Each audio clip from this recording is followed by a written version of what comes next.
నమస్కారం అండి. నా పేరు డాక్టర్ ఆర్ఎంపి శెట్టి. జ్యోతిష్ శాస్త్ర విధానంలో గత కొన్ని సంవత్సరాలుగా అనేక విషయాలు మీకు తెలుపుతూ వస్తున్నాను. మీరు చూస్తున్నారు, అనుసరిస్తున్నారు, లాభపడ్డారు కూడా. చాలా సంతోషంగా ఉంది. అయితే ఇప్పుడు నేను చెప్పేటువంటి ఒక ముఖ్యమైనటువంటి విశేషం ఏమిటంటే, కన్యా రాశి అంటే వర్గో అన్నమాట. ఈ యొక్క కన్యా రాశి వాళ్ళకి జూన్ మాసం 2024 సంవత్సరంలో మరి ఈ నెల ఫలితం అంతా కూడా ఎలా ఉంటుందో నేను చెప్తున్నాను, జాగ్రత్తగా వినండి. ఇప్పుడు మనము మెయిన్గా రాహుకేతువులు, శనైశ్చరుడు, కుజుడు వీళ్ళ గురించి మొట్టమొదట ఈ గ్రహ సంచారం అంటే ప్లానటరీ ట్రాన్సిట్స్ ఇవి కనుక తెలుసుకుంటే మనకి అర్థమైపోతుంది ఈ 30 రోజులు ఎలా గడుస్తాయి అన్నటువంటి విషయం. ఇప్పుడు మనకి అర్థమవ్వాల్సింది ఏంటంటే, కేతువు అనేటువంటి ఛాయాగ్రహం ఏదైతే ఉందో, షాడో ప్లానెట్ వర్గోలో అంటే కన్యా రాశిలో ఉంది. ఇక సాటర్న్ అంటే శనైశ్చరుడు, ఇతను ఎలా ఉన్నాడు, ఎక్కడ ఉన్నాడు? మరి కుంభరాశిలో అక్వేరియస్లో ఉన్నాడు. ఈ యొక్క కుంభరాశి అనేటువంటిది ఈయనకి ట్రయాంగులర్ ప్లేస్ అంటే మూల త్రికోణ రాశి. అక్కడ అతని సొంత రాశి, అది చాలా బలంగా ఉంటాడు ఆయన అక్కడ. ఇకపోతే మరి సప్తమంలో 7వ స్థానంలో అంటే పైసస్ ఈ యొక్క మీనరాశి ఏదైతే ఉందో ఇక్కడికి వచ్చేటప్పటికి రాహు అనేటువంటి గ్రహం కూర్చుని ఉంది. ఇక అష్టమము అంటే ఆయుస్థానం అనుకోండి, లేకపోతే కొంచెం బాధాకరమైనటువంటి స్థానం అనుకుందాం. ఆ స్థానంలో కుజుడు తన సొంత ప్లేస్ అంటే ఏరిస్ అంటే మేషరాశిలో కూర్చొని ఉన్నాడు ఆయన. ఇక గురువు తీసుకుందామా, వృషభ రాశిలో ఉన్నాడు అంటే తారస్. అయితే ఇక్కడ ఏమవుతుందంటే భాగ్యస్థానం అవుతుంది. భాగ్యం అంటే ఏంటి? లక్ అండ్ ఫార్చ్యూన్గా మనం అర్థం చేసుకోవాలి. ఇప్పుడు ఏం జరుగుతుంది? ఇక మిగతా గ్రహాలు ఉన్నాయా, అవి తప్పకుండా మిథునంలోనూ తర్వాత కర్కాటకంలోనూ అవి ప్రవేశిస్తున్నాయి. ఇప్పుడు ఏం జరుగుతుంది? జూన్ మాసం అంతా కూడా ఎలా ఉంటుంది? మనము మొట్టమొదట ప్రొఫెషనల్ లైఫ్లో తీసుకుందాం. డాక్టర్లు కానీ, లాయర్స్ కానీ, లేకపోతే ఇతర సాఫ్ట్వేర్ ఇంజనీర్స్ కానీ, ఈ రకమైనటువంటి ప్రొఫెషన్స్లో ఉన్నటువంటి వాళ్ళకి ఏ రకంగా ఉంటుంది అని అంటే గౌరవంగా ఉంటుంది. డబ్బు అనేది, ధనం అనేది బాగానే సంపాదించుకుంటారు. మనీ అర్నింగ్ బాగుంటుంది. దానికంటే ముఖ్యంగా గౌరవము, పేరు, ప్రతిష్ట, నేమ్, ఫేమ్ ఇవన్నీ కూడా దొరికేటువంటి అవకాశాలు ఉన్నాయి. మరి ఏంటి? శత్రువులు ఉంటారు. ఎప్పుడైతే ఒక మనిషి సక్సెస్ అవుతుంటాడో అతనికి శత్రువులు కూడా ఏర్పడతాడు. శత్రువులు అంటే వాళ్ళు ఏదో కత్తిపుచ్చుకొని మన మీదకి వస్తారు, మన మీద దాడి చేస్తారు అని అర్థం కాదు. అసూయాపరులు ఎక్కువగా ఉంటారు. అటువంటి అసూయాపరులని కూడా అణగబెట్టేసి అంటే అణిచివేసేటువంటి పరిస్థితి కన్యా రాశి వారికి ఖచ్చితంగా ఉంటుంది. అలా ఎవరు చేస్తున్నారు? ఏ గ్రహం చేస్తోంది? శనైశ్చరుడు చేస్తున్నాడు. షష్టమంలో అంటే శత్రురోగ రుణక్షేత్రంలో, శనైశ్చరుడు అంటే క్రూరగ్రహము క్రూరక్షేత్రంలో ఎప్పుడైతే కూర్చుంటాడో శుభ ఫలితాన్ని ఎలా కలుగజేస్తాడు? శత్రు జయాన్ని కలిగిస్తాడు. మిమ్మల్ని దెబ్బతీయాలనుకుంటున్నటువంటి వాళ్ళని మీరే దెబ్బతీస్తారు. ఇలా ఉంటుంది. మరి ఇంట్లో వాతావరణం తీసుకుందాం. వీరికి ఎలా ఉంటుంది అని అంటే కొంచెం చికాగ్గా ఉంటుందని మనం చెప్పచ్చు. ఆరోగ్యపరంగా కూడా కొంచెం జాగ్రత్తగా ఉండాల్సి వస్తుంది. ఎందుకని? కళ్ళకి సంబంధించినటువంటి సమస్య వస్తుంది. మీరు వెంటనే ఆప్థమాలజిస్ట్ అంటే కళ్ళకి సంబంధించినటువంటి వైద్యున్ని మీరు సంప్రదించి ఏవైనా చిన్న సమస్యలుంటే వాటికి వైద్య సదుపాయాన్ని కలిగించుకొని మీ కళ్ళను జాగ్రత్తగా కాపాడుకోండి. ఇకపోతే మరో విషయం, కొంచెం విసుగుపడేటువంటి పరిస్థితులు మీకు ఏర్పడుతూ ఉంటాయి. కానీ వాటిని మీరు అధిగమిస్తారని ఇప్పుడే చెప్పాను. కాబట్టి ఆ విషయంలో ఆందోళన పడాల్సినటువంటి అవసరం ఎంత మాత్రమూ లేదు.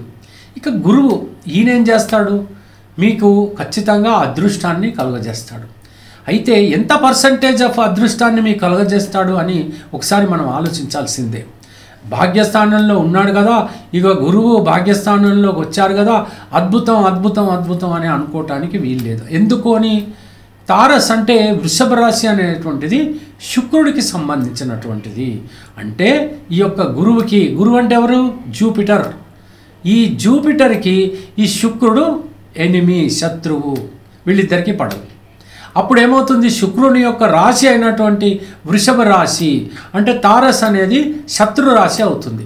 శత్రు రాశిలో ఉన్నటువంటి గురువు ఏమవుతాడు, కొంచెం అశాంతి స్థితిలో ఉంటాడు ఆయన. అప్పుడు మీకు చేయాల్సినటువంటి మేలు సకాలంలో సరి అయినటువంటి టైంలో చేయకుండా ఉంటుంది. కొంచెము అతనికి ఒక వైబ్రేషన్ అంటే ఒక కదలిక అనేది ఏర్పడుతుంది. ఇప్పుడు మనము అయిష్టతగా ఒక అతిథి ఇంటికి వెళ్ళాము, అతను మనల్ని ఆదరించడం లేదు, మనం ఎలా కూర్చుంటాం, ఇబ్బందికరంగా కూర్చుంటామా లేదా? పాపం గురువు కూడా ఇప్పుడు ఈ సంవత్సరం అంతా కూడా ఇబ్బందికరంగానే కూర్చుని ఉన్నాడు. అటువంటి పరిస్థితిలో ఏమిటి, అతని దృష్టి మాత్రమే తానున్నటువంటి ప్లేస్ నుంచి 5వ స్థానాన్ని, 7వ స్థానాన్ని, 9వ స్థానాన్ని చూస్తాడు. ఈ స్థానాలలో మాత్రం పదిలమైనటువంటి ఫలితాలు మీకు కలుగుతాయి. ఇక మిగతా స్థానాలు ఉంటాయి, అవి కొంచెం ఇబ్బందికరంగా మారుతాయి. మరి ఇవన్నీ కూడా ముఖ్యంగా ఏంటంటే మనం ఏం ఆలోచిస్తాము, ఆరోగ్యం బాగుండాలనుకుంటాం, ఆర్థిక పరిస్థితి బాగుండాలనుకుంటాం, పిల్లలు బాగా చదువుకోవాలి అనుకుంటాం, దంపతుల మధ్యన సఖ్యత బాగా ఉండాలి, ఖచ్చితంగా లవ్ అండ్ ఎఫెక్షన్, ప్రేమ, అభిమానం, అనురాగం ఇవన్నీ బాగుండాలి. ఏవైనా చిన్న చిన్న కోరికలు ఉంటే అవి తీరితే బాగుండును, లేకపోతే ఏదైనా ప్రాపర్టీ కొంటే బాగుండును, లేకపోతే ఒక మంచి ఇంట్లోకి వెళ్తే ఇలాంటి సామాన్యమైనటువంటి రీతిలో మరి ఇలాంటి కోరికలు కలగడం అనేది సహజం. ఇటువంటి కోరికలన్నీ కూడా ఎంతవరకు నెరవేరుతాయి, ఎంత దూరం వెళ్తాయి అంటే మనకి 60 to 70% ఈ కోరికల్ని మనం నెరవేర్చుకునేటువంటి అవకాశం మనకు ఖచ్చితంగా లభిస్తుంది. అందుకని ఆందోళన పడాల్సినటువంటి అవసరం లేనే లేదు. కన్యా రాశి గారికి ఇంతకాలము ఏ కోరిక నెరవేరలేదు కదా, మరి ఇప్పుడు నెరవేరుతోంది కదా, ఆ 70% చాలా గొప్పగా ఉంటుంది. అద్భుతమైనటువంటి రీతిలో మీ జీవితం గమనం అనేది ఏర్పడుతుంది. మీరు అనుకున్నటువంటి పనులు నెరవేరడం ప్రారంభిస్తాయి. మీ ఆలోచన మారిపోతుంది, ఆచరణలో పెట్టేటువంటి అవకాశం లభిస్తుంది. ఒక మంచి స్నేహితుడు దొరుకుతాడు, ఆ పెట్టుబడి పెడతాడు, సరైనటువంటి స్థానం దొరుకుతుంది. అటువంటి పరిస్థితుల్లో మీకు ఇబ్బందే ఉంది. ఈ మాసం ఖచ్చితంగా మీరు నిలదొక్కునేటువంటి పరిస్థితి ఖచ్చితంగా ఏర్పడుతుంది. ఇక ఆగస్టు నుంచి అన్నీ శుభ సమయాలే కాబట్టి పెళ్ళి కానటువంటి వాళ్ళకి పెళ్ళిళ్ళు, ఆ తర్వాత ఏదైనా మ్యాచింగ్ కుదరటం లేదు, కుదరాలి, ఎవరు దొరకలేదు అంటే అప్పుడు దొరికేటువంటి పరిస్థితులు ఇవన్నీ కూడా ఏర్పడతాయి. ఇంతకాలం ఏదైనా అమ్ముకోవాలి అని అనుకున్న ప్లాటో ఇల్లు ఏదో ఇప్పుడు అమ్మేటువంటి పరిస్థితులు ఖచ్చితంగా మీకు ఏర్పడతాయి. అటువంటి ఇబ్బంది ఏముంటుంది. విదేశాలకు వెళ్ళాలనుకుంటారు, ఖచ్చితంగా వెళ్ళేటువంటి అవకాశాలు కలుగుతాయి మీకు అర్హత ఉంటే, లేకపోతే ఎవరు ఏం చేయలేరు. మరో విషయం, ఈ హోటల్స్ కానీ లేకపోతే చలనచిత్ర రంగం కానీ ఈ రాజకీయ రంగం కానీ ఇవన్నీ కూడా బాగానే ఉంటాయి. వాళ్ళకి పదవులు లభిస్తాయి, గౌరవం కూడా దక్కుతుంది. ఈ రకంగా సాగేటువంటి ఈ జూన్ మాసం అంతా కూడా మీరు ఎలాగా ఆనందించాలి, ఎలా నడుచుకోవాలి అంటే దైవ ప్రార్థనతో విజయాలు పొందాలి. ఎవరా దైవం, ఎవరిని పూజించాలి అంటే హనుమాన్ చాలీసా తప్పకుండా చదవాలి.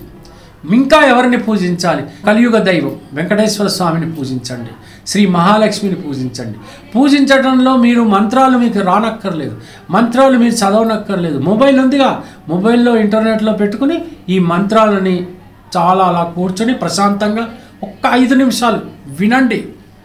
ఖచ్చితంగా మీకు ఒక పాజిటివ్ రిజల్ట్ ఏర్పడుతుంది అని మాత్రం నేను ఘంటాపదంగా చెప్పగలను. ఇంతకంటే చెప్పడానికి ఏముంటుంది, ఒక్క నెల మాత్రమే కదా, ఈ 30 రోజులకి ఈ మాత్రం చెప్పిందే సరిపోతుంది. మీరు నడుచుకోండి, సంతోషం. ఉంటాను మరి, నమస్కారం.